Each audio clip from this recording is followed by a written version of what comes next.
Olá, bem-vindo. Começa hoje uma série nova aqui de estudos, a série O Deus Triuno. Nesse primeiro vídeo vamos fazer uma singela análise sobre o título Filho de Deus para Cristo.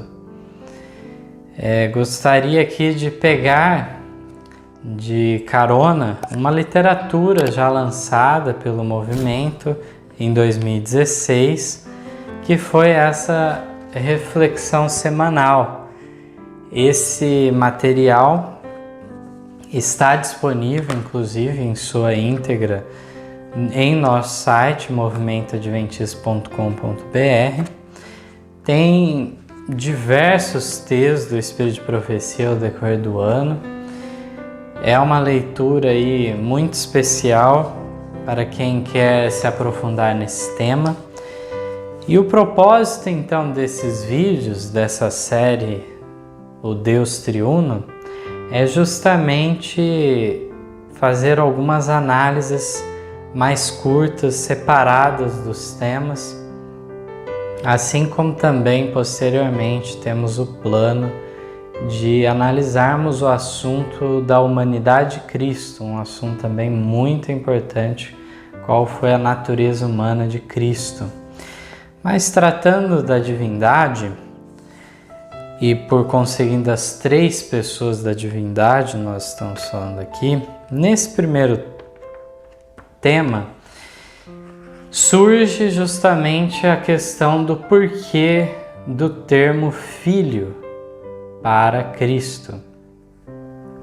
Muitos então, de repente por falta de um estudo mais aprofundado, podem até trazer consigo uma ideia de uma hierarquia, de repente por falar da primeira pessoa da Trindade, segunda pessoa da Trindade, terceira pessoa, como fosse uma sequência, o Espírito Santo estaria por último, algo do gênero, e de maneira alguma.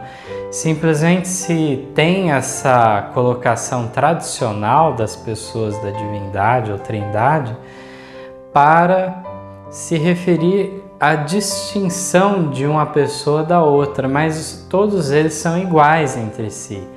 Existem aqueles que criticam, por exemplo, usarmos o termo trindade.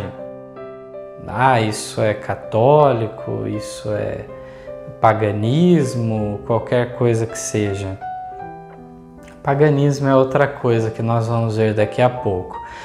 Mas, em relação a esse termo trindade, não tem nenhum problema nele, mas alguns usam uma alegação interessante, que é o fato de Ellen White não ter usado esse termo em seus escritos nenhuma vez.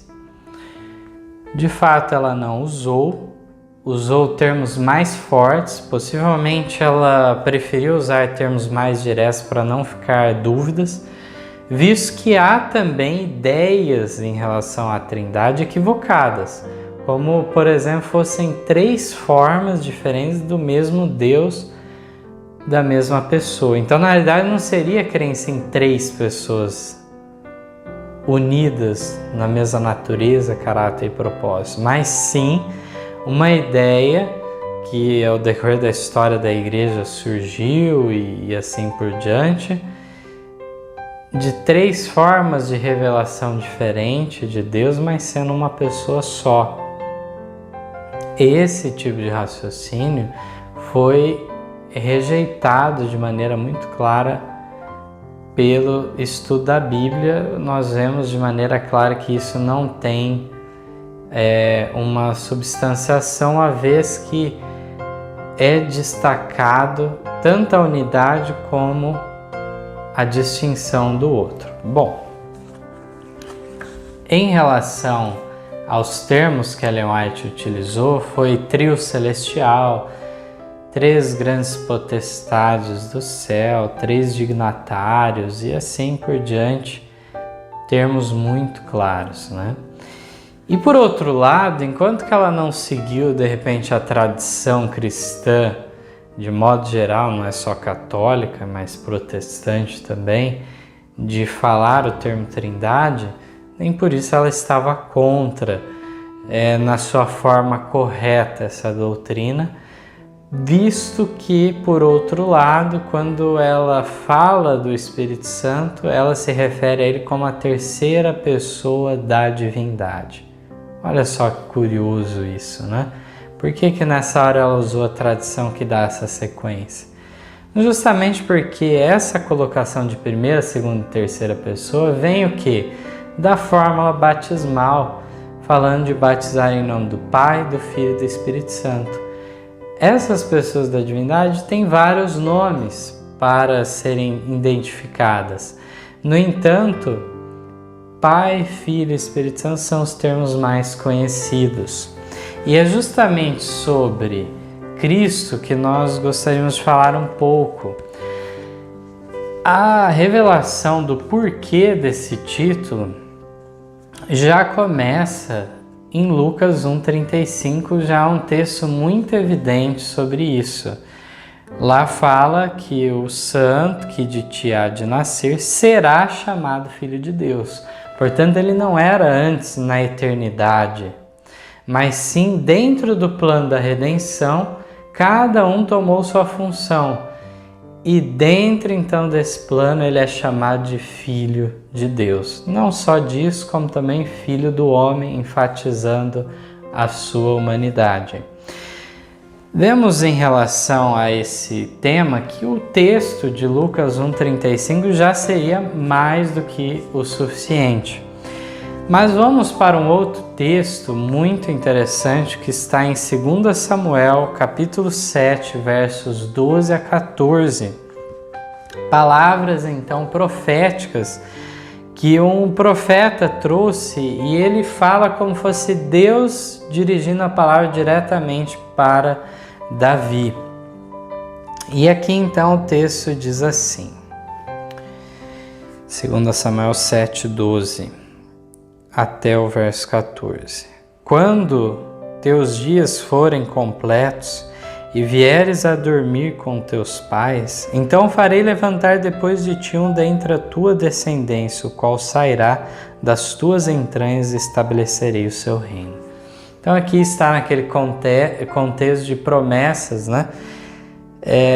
Não só que viria então da descendência de Abraão, da tribo de Judá, mas agora o Messias também é especificado que ele viria da descendência de Davi.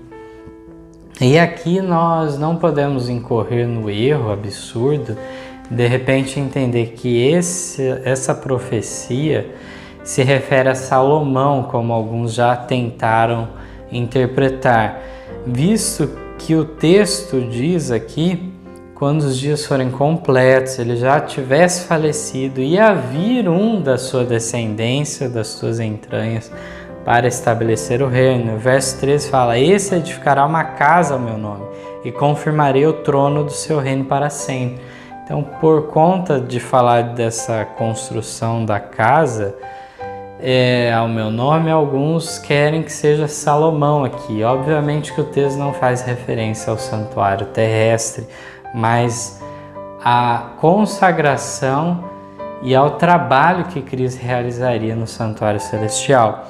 O verso 14 então diz, eu lhe serei por pai e ele me será por filho, e se vier a transgredir, castigá-lo-ei com vara de homens e com açoites de filhos de homens. Cristo estaria sujeito à condenação também, caso viesse a transgredir a lei de Deus, né? Era real.